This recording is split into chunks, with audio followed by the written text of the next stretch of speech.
Let me ask you about something that you said at the debate last week. You used the phrase inside job to describe what happened on January 6th. The next day, Capitol rioter Alan Hostetter highlighted your comments at his sentencing. He is going to prison for 11 years. Hostetter threatened members of Congress. He brought a hatchet, knives, pepper spray, stun batons, tactical gear to the U.S. Capitol. Are you concerned that a convicted felon like that is now promoting your comments in court? So here's my concern, Abby, and I want to tell you guys where I'm at.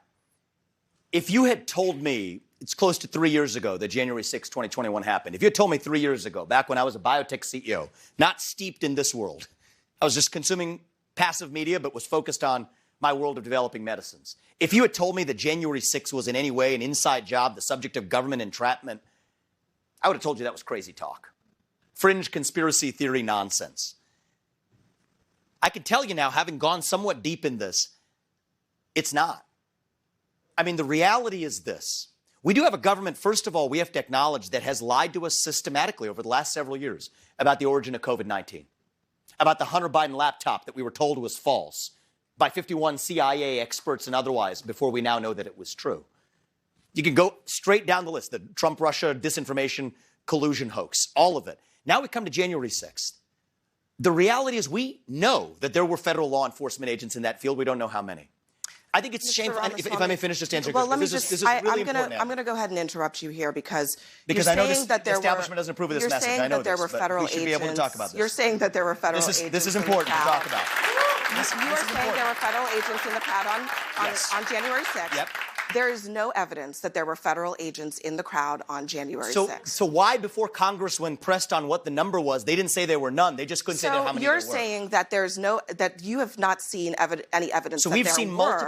We've seen multiple informants suggesting that there were. We know people were FBI informants who were asked to do this. Is there any evidence? May I just finish this, and you can come back and question me? Let me clarify. I know it's very uncomfortable for you. I'm going to clarify my question. I know this is an uncomfortable issue for many people, but we have to do the truth here. I'm going to clarify my question because I want to make sure that you understand what I'm asking. I understand this deeply. And I told you, I was with you 3 years ago. I'm not there now. Where is the evidence? Yes. Where is the evidence that the government had a plot, let's do this. An inside job? But no, I'm going to tell you what an inside job is, because I'm not violence on January 6th. I'm not going to let you put words in my mouth. I'm going to put my words in my mouth.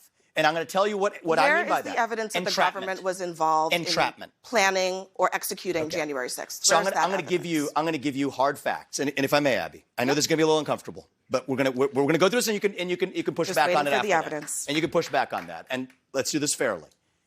Why did they suppress footage of now what's been released, 200 hours of footage of shooting rubber bullets into that crowd, shooting tear gas into that crowd? You didn't see that before. You saw what the response was to that.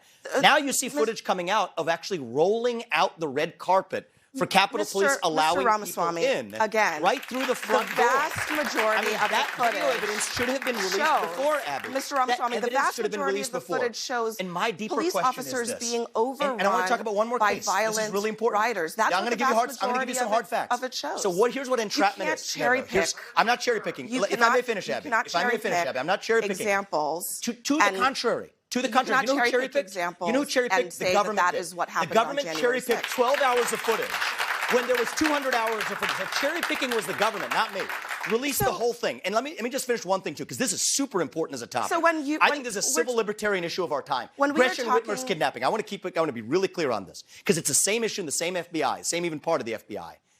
3 people who were in an alleged plot to kidnap Gretchen Whitmer were acquitted at the end of trial because it was entrapment. That is, government agents put them up to do something they otherwise wouldn't have done. They gave them credit cards with spending limits of up to $5,000, encouraged them to buy munitions, plan something they weren't otherwise willing to plan. So much so, and I want people at home to know this, especially CNN viewers to know this, is that one of the jurors went to those defendants and apologized afterwards, gave him a hug, apologized, seeing what the government had put a poor guy up to who had to go to some Mexican restaurant across the street to get hot water.